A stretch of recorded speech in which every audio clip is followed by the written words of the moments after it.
we are trying to emphasize meals more and the content of meals, de-emphasize a la carte. And what we want to emphasize on the a la carte are the healthier new offerings we're going to be doing. To that end, we're looking at, just for examples, applying the new nutritional criteria for what we'd like to see available on the line, bringing in things like colorful skewers with decorative tissue paper, fruits at the end, and skewering fresh chunks of fruit, and that would be an a la carte offering instead of a bag of chips or a bag of Doritos. We're looking to physically rearrange the products and menu items that are on the left-hand line, which is where all the a la carte items currently are. They're lined up very neatly and very attractively in bins, but very visible. And visibility is a key element in what children will see, focus on, and be inspired to purchase or consider purchasing. So we're looking at repositioning those a la carte items to a less visible place and using what is at the lower level, the salad bar, to expand and increase the diversity and the visual appeal of all those items on the salad bar, which again is a healthy meal choice. So that's the less emphasis on the a la carte. The greater emphasis on the actual content of what we're offering for lunch can be summed up in 3 ways, I think. We want to engage students with new, healthier food experiences. We want to expand vegetable choices and side salads, particularly whole grain ones. Many of those 2 food groups are now using foods that many children are not familiar with or have not experienced in particularly tasty, delicious ways. And then an overall expanding of choices on the menu and continually refreshing and expanding on those menu choices. So one of the most effective ways we think we are doing that is by launching a guest chef program. Our first guest chef event will be June 1st, and we're doing a tasting of grilled herbed spears of yellow summer squash and zucchini squash. We have a guest chef who has signed on with us, volunteers, bless her heart. And she will be here for the tasting, which will allow every one of the 800 approximate students here to try this food in a very fun, non-threatening way. We're going to give every risk taker a sticker. They will then be able, on their exit from the dining area, to vote with a smiley face or a not so smiley face, whether or not they enjoyed it. And we will be posting a home-sized version of the recipe on the website so that families hopefully will work with their children at home and recreate that delicious tasting food that the children now can't wait to make at home. On June 8th, which is a week later, it will actually appear on the June menu, and we'll be doing it in volume in the full menu choice, and it will be the vegetable of the day on June 8th that day. Dr. Stella, have I covered the main points that you would like covered? You've done quite a good job with that. Did you want to get to the vending machine or save that till later? No, the vending machine, there's a lot of concern about vending machines, and they have a real bad rap. And I would say in one sentence that it's not the vending machine, it's what people put in the vending machine. You can put little bags of cut up apple slices, baby carrots, hummus and crackers, spring water, yogurt, and those are good things. So again, we're going to take the same approach that we are to overall a la carte offerings and perhaps refining the criteria about what will go into the vending machines and weed out some of the less healthy items and replace with what we would consider healthier items. Yeah, and just to emphasize the chef of the month, I believe will be a wonderful way of bringing positive excitement to the cafeteria too. Just like fun, loving, learning kinds of activities, the same thing there, and will be a big promoter of healthy foods. And again, of trying to bring the community into this here. And again, Christine, as a consultant, is giving us some good strategies on how to hook up with organizations that do this, that provide chefs, and she's going to help us to systematize this here so that it's self-sustaining after a while. So we wanted to do something before the end of the year. It's a busy year and so on, but we wanted to show at least a step in that direction and look forward to the following year. So if you want to go on to the next part? Is there a question? So I just out of curiosity, so one of the things we vote on later in this evening is the cafeteria budget. And I'm just curious, obviously this all sounds wonderful. I just, we have increased a little bit for cost of goods sold, but Are you asking about financial impact? I just want to make sure it's reflected that what we're planning on trying to do next year is reflected in the numbers that It's exist. realistic. Well- And if we have to increase it, that's fine. I just want to know if that number is. Well, I will share with you that among my job experiences is about 30-plus years of directing food service programs in rural, urban, large, small, affluent, not so affluent districts in Connecticut and New York. And I have used this approach and have had these kinds of goals in every district I've been in. And the key is to be thoughtful and deliberate and considered in how you do things, to be strategic in when you do them, and to be very transparent. And the goals are so worthy that if approached in the right way, it's difficult for someone to have an issue with what we're doing. We have customers, those are our children, and I hope that you can see from the way we're doing the tasting that we are, again, making it non-threatening, making it fun, literally engaging and getting out into the dining area with them so that when they see it on the menu, it's familiar. Yes. I don't mean to interrupt you. Maybe you misunderstand my question. I don't care. If you tell me it's $10,000 extra, I don't mind. I'm not talking about, all I want to. I do not see a negative. I'm just, I have so not I don't want you to, experienced. I am 100% supportive of everything you want to do. I'm telling you, I promise, this is a small budgetary, I just want to know, Yeah, your name. did we plan for spending more money on food? You're only going to get one board member to vote no on this, and that's me. Everybody else is in favor. So it's all you had to do was convince me, and you haven't. So I'm out. I have never, in the largest district I was in, I handled a $2 million plus annual budget, and we served a vegan entree every day at every school. We embraced a lot of the concepts that you're talking about here, and we never had fiscal issues in that district. To answer your question. So I do not There's no numbers, see so a we're negative not impact. anticipating a budgetary impact from these limited steps. Other than- So your experience is going to Cisco versus going to a locally grown facility? You cannot Can't completely cost do of that because we're in New England and we Right. do not have that growing season. Right. But to embrace every local purchasing opportunity that we can as part of. And that doesn't change pricing? Steve, Yes. maybe, when we roll out new initiatives, there are still the same metrics that are measured with the chicken tenders as there are with the farm to school. We look at participation. So if we see our average participation of students buying the meals go from 42% to 17%, we're probably going to be a little bit more cautious before we put that replicate offering on the menu again. Doesn't mean that we're not going to come back with a plan B or a plan C and still continue the mission and the goal of this outcome, but we're going to be able to monitor the financial impact.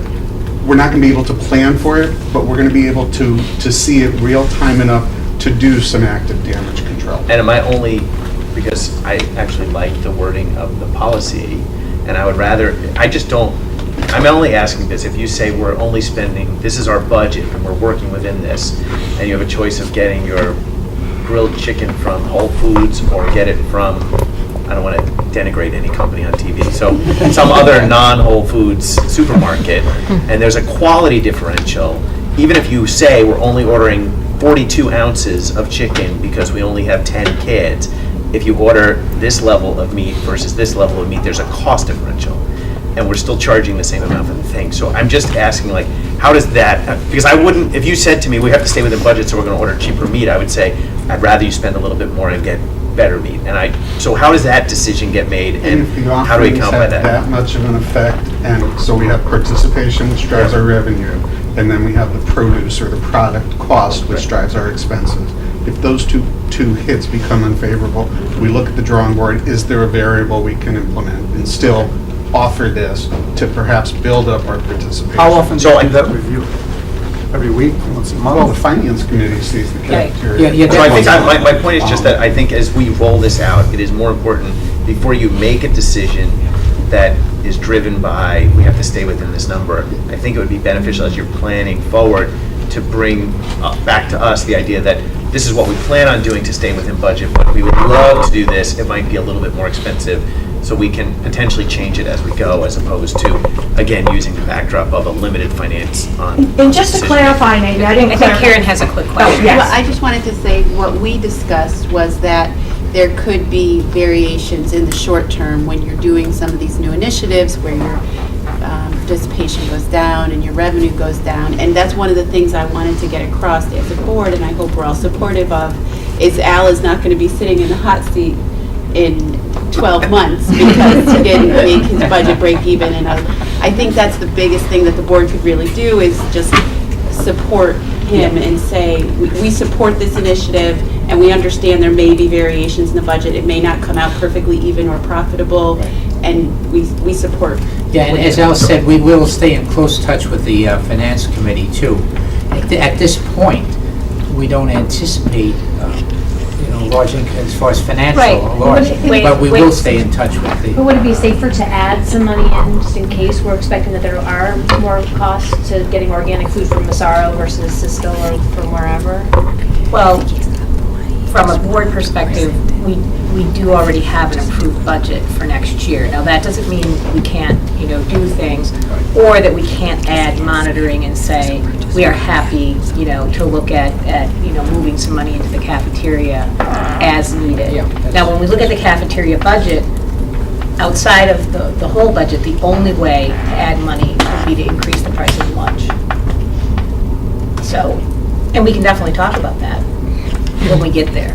But we can't add money to next year's budget.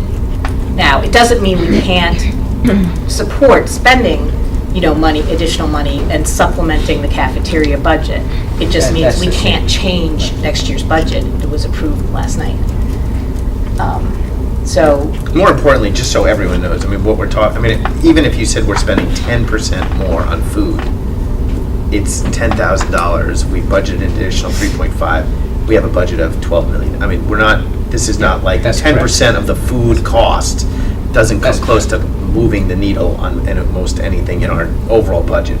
And I didn't mean to cause a problem. I was just asking if we had planned And on I'm that. not sure it was made clear, our initial steps are primarily to access seasonal produce this Right. summer and fall. So we're talking fruits and vegetables. Correct me, anyone else, if I had the wrong perception, but I do not see us moving into other center of the plate or entree options immediately, or other kinds of options immediately, but rather to move through component and assessing, the viability as we move through each kind of change. with the recommendations, again, we're going from the a la carte. Again, we're taking some steps, and this is the beginning, so we'll come back with other things, but you're right, we don't want to jump ahead too far, but we are taking definite steps, like the a la carte review and what we're doing there. But maybe we could allow Christine just to go through the other recommendations and then see what questions we have. Like, for example, the farm-to-school program, we wanted to get that off the ground, and we've been trying for a number of years, it didn't seem to. So Christine has strategies. We've made some initial contacts with some local farms. The reality is that it's difficult to access the volume that we need until school starts back up in August.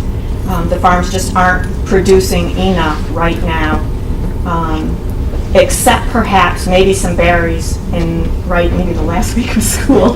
We'll have a strawberry festival.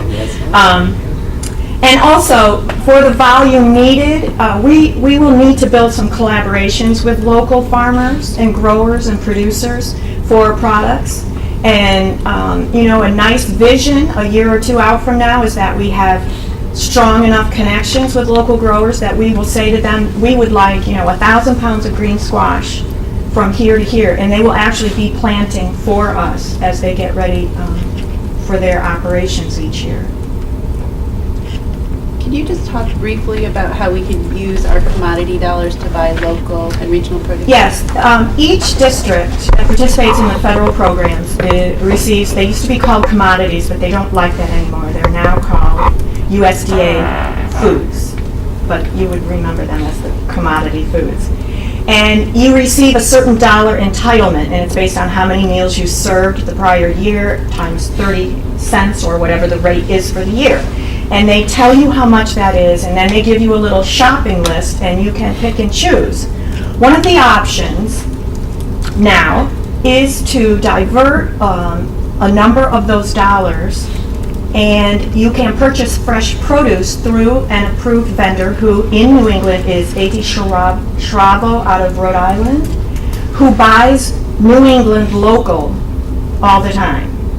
So when the opportunity, it's like buying health insurance, you can only do it during a certain point of the year. When the opportunity comes around again next January or February, the food service program can choose to take $5,000, $10,000, $15,000 of their total commodity entitlement and divert it to the purchase of fresh New England local produce.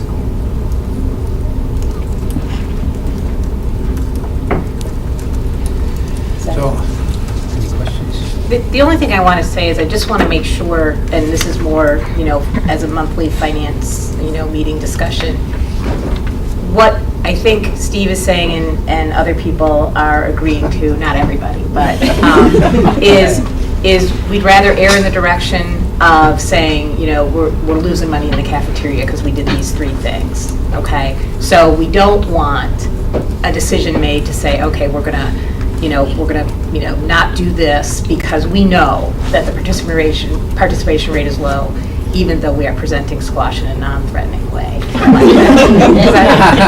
don't want to frighten anybody with squash. I call that indoctrination. Yeah. Oh, you do? Okay, all right. Great, we can change that word. Marshall, get that down. But I just want to make sure that you're getting the sense of the board that there is support for this, and if there's a financial impact, obviously, next year's budget is next year's budget, but we can look at, what else we might be able to do to support additional, activities Or in the less. cafeteria. Or less. We can do less. I won't be here. So- She may finally walk over and have somebody in the audience. that'll be something. Yeah, and that'll be his. Like, I was scared by the squash. I don't know what happened. It was threatening. But, I like squash. Perhaps that's what happened. I don't know. the task force has been really so vibrant. The discussions have been wonderful. There's such a diversity as far as strengths on that committee. It's a real good committee. It helped a lot having liaisons from the board too, because it's another channel of communication. It helps us to look at, as I always say, the 360-degree kind of angles that we have. And we want to thank the board for the support that you're giving us. This means a lot. Now we appreciate what you're doing, what Jane is doing too. And it helped really good as far as having seen the affirmation given to our cafeteria workers who care so much about our children and work so hard that way.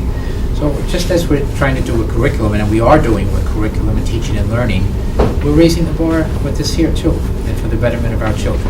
And if you could make sure everybody on the committee, and especially Jane, that we do appreciate and, everything that people have been working on. Jane is at a So- graduation tonight. She sends her apologies. She would be here, and Stacy Cass is a very important member. She's out sick tonight. But And I thank you. just want to thank Penny And for Christine, we being can't here, thank you too. enough. All right, thank you to everybody. That's really good. Gina, Beecher Road School update. Good evening, everybody. So I think as this part of the year approaches, time seems to go faster as we get to the end and we prepare for transition. And nowhere was this more evident. Dr. Stella said I would talk about the DARE graduation. Nowhere was this more evident than that DARE graduation last Friday.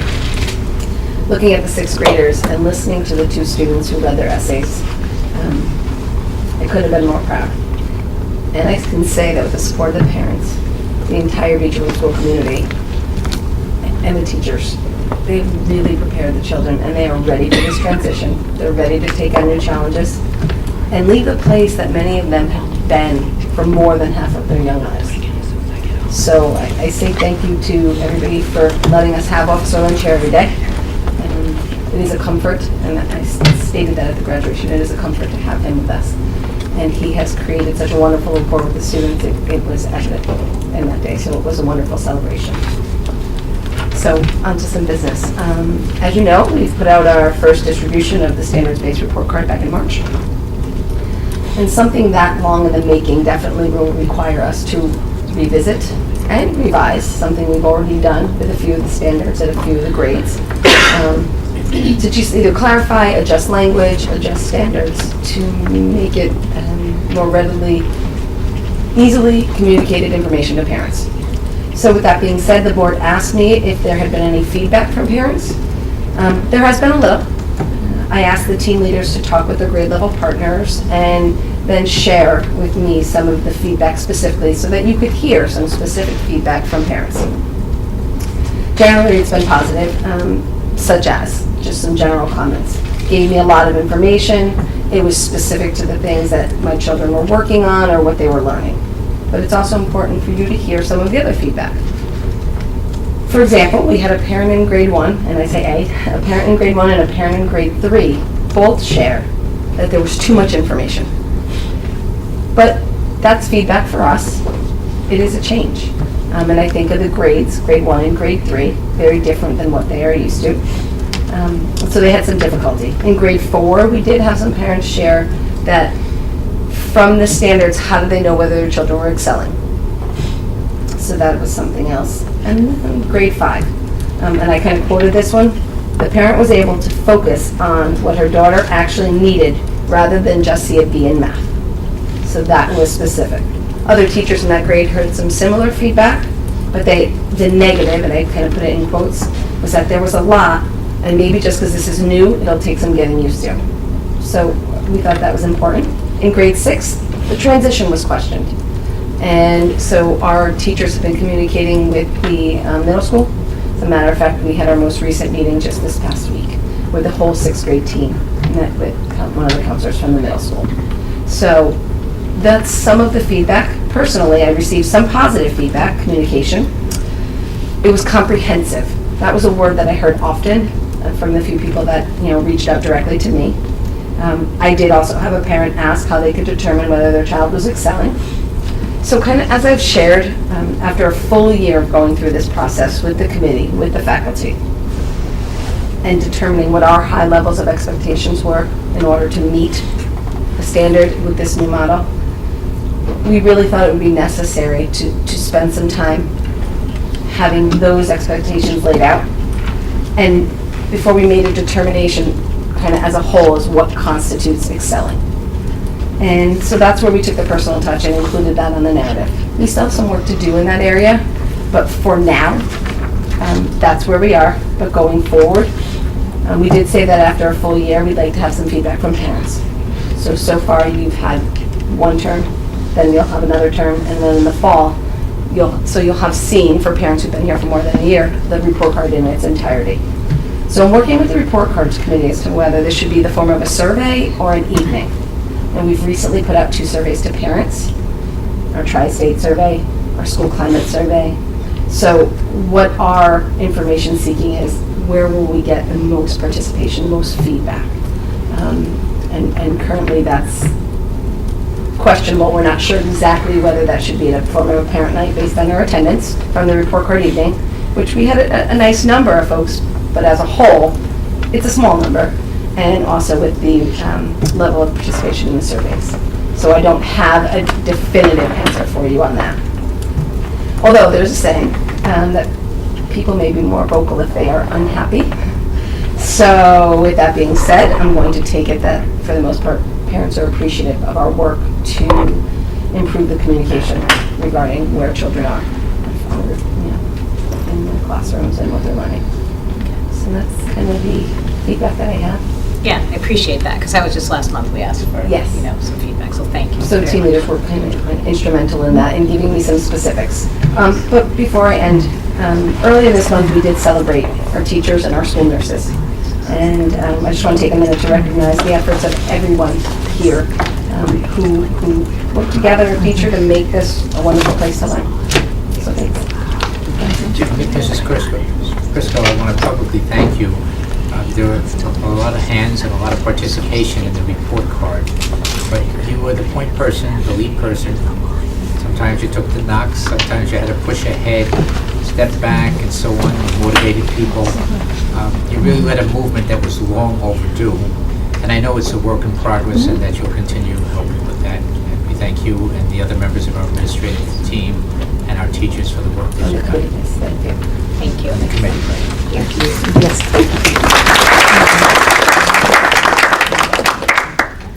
Okay, facilities, we're gonna go through these quickly.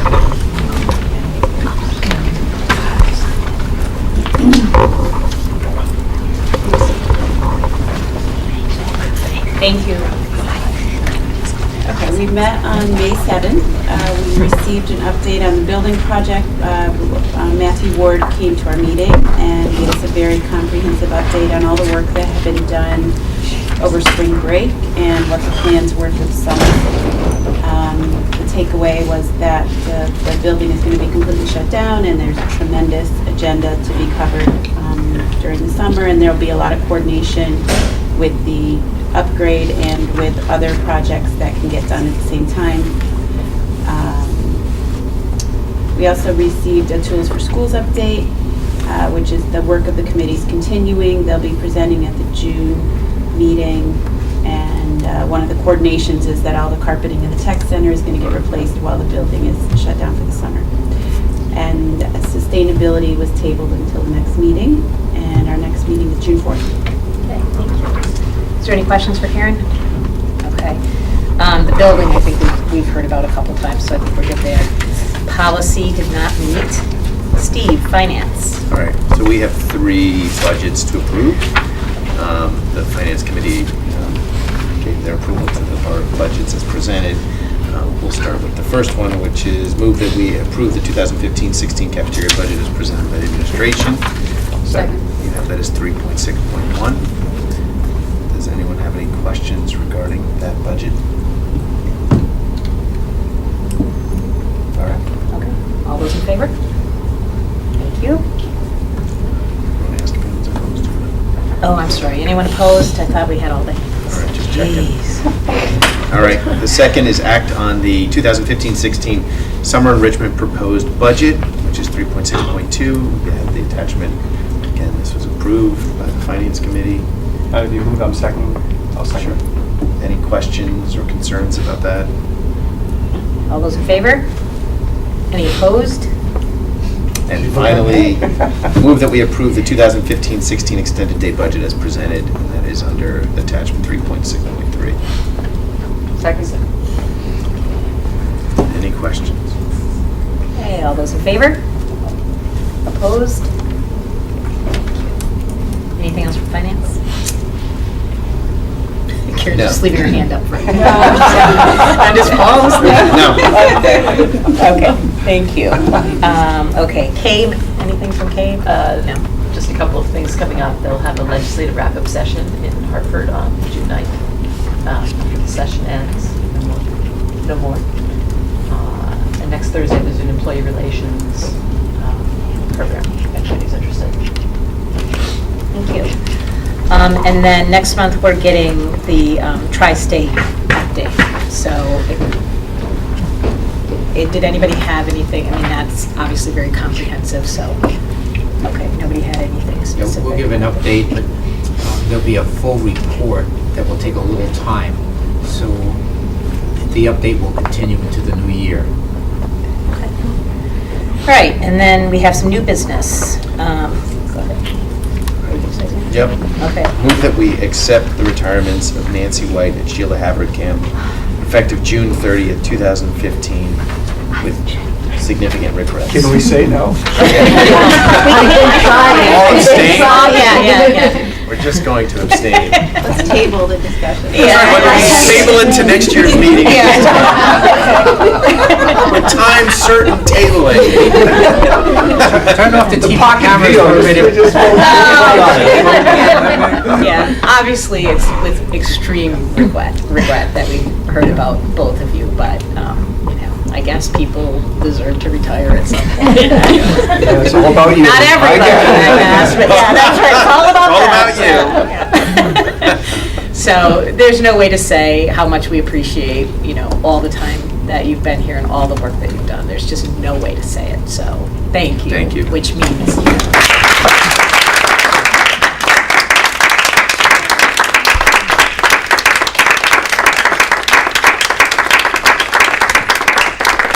And we didn't vote yet. no. We didn't. We need to have a second here. We need a second. That's how we express I'll second. Oh, wait, Dr. Stella wants to say something I before we think vote. I would be remiss if I didn't, speaking for the district, and for myself personally, say some words. Nancy, you spent almost your entire professional career here. You were in New Mexico working with Native Americans, you were in New York City helping out in inner city, but here you're the consummate professional. Everyone has turned to you. You have such respect among the staff. You're a master teacher. The parents all lined up trying, even though they're not supposed, weren't supposed to, trying to get into your class. It doesn't happen. And you've given so generously of yourself. You have a moral purpose in what you do. You never looked at the clock. Whatever had to be done, you did in such a calm way. You built up a lot of trust. And you stepped forward when we needed you. In a time of great transition, it would have been easy for you to say, look, I'll just spend a couple more years in the classroom or retire now. But you stepped forward. We needed a good bridge with the previous chapters and the new chapter and the coming chapters. And you've worked as a wonderful partner with Gina, but also with our whole team, which we have a small administrative staff, and the school is the district is the school. That team is so important, how it functions together. You've been a big help to me personally, and many times I turn to you for your advice on things. You're always wise and so on. So we appreciate all that you've done, and we know where you live. So That sounded like a threat. so we'll come after you to help us out. And Sheila, you've been with us for the past 9 years. We didn't have a special ed director. We had a lot of challenges. We said, where can we get the right person? And we had a committee that really gave vigorous interviews. We were really searching, and Sheila rose right to the top. You're so child-centered. You have intellect at heart. You care so much about children. You're so smart, so knowledgeable, and you're constantly learning and helping other people to learn. You've helped to redefine the role of special ed director. It goes far beyond you've done far beyond what a typical special ed director does. Many instances when we've had our interims and new people and so on, you've served in effect as a co-principal, always willing to take over activities. And you've been my right hand in so many ways. I whispered this here. Sheila's been almost like a deputy superintendent here in the district. So we're very, very grateful, and again, we know how to get in touch with you. We appreciate it. And both of them have said to us, we'll do anything to support the district and the school. If you need any help during the summer, next year, for the next 10 years, we'll be available.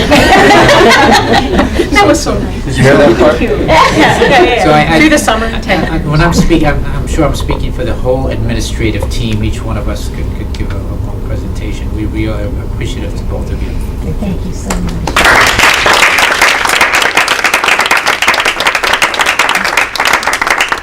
Did we have a second, Marcia? Second. Matt. Oh, We did Matt, have a okay. second in All that. those in favor? I know. Okay. All those opposed? Abstain? Okay. Thank you. Okay. All right, so, Move that we accept the resignation of Shannon Sanders effective June 30th, 2015 with regret. second. Okay. I don't know if you want to say anything. Shannon Sanders, with great regret. That's our teacher of the year. We respect her, we love her. And we told her anytime she comes back from Washington and wants a job here, we'll find a job for her. She has really helped us. We had basically a new first grade team this year. She's been a wonderful leader, a good mentor. She's worked, and she's worked well with Lynn is here. She's worked so closely with Lynn and more experienced people. She's been mentored by them, and she has so many great attributes, so. And so we it's know where would be she's great. going. We know where she's going. We don't know where she lives yet, but we And know where we- she's going. We know how to contact her mother if we have to try to get her Okay. back. All those in favor? Okay. Okay. All right, and now we Move that we approve the 2015-16 IDEA grant for submission to the Connecticut State Department of Education. Okay, yeah, this is an annual grant, so unless anybody has any questions, all those in favor? Okay. And finally, move that we ratify the contract with the Woodbridge Association of School Administrators as presented effective July 1, 2015 through June 30th, 2018, as amended. Okay. Yep. All right, all those in favor? Okay, thank you. All right, what's that? Public comment again? No? Okay. All right, then. That's only a couple Move months. adjournment. Okay, all those in favor? Oh my God, this is always, they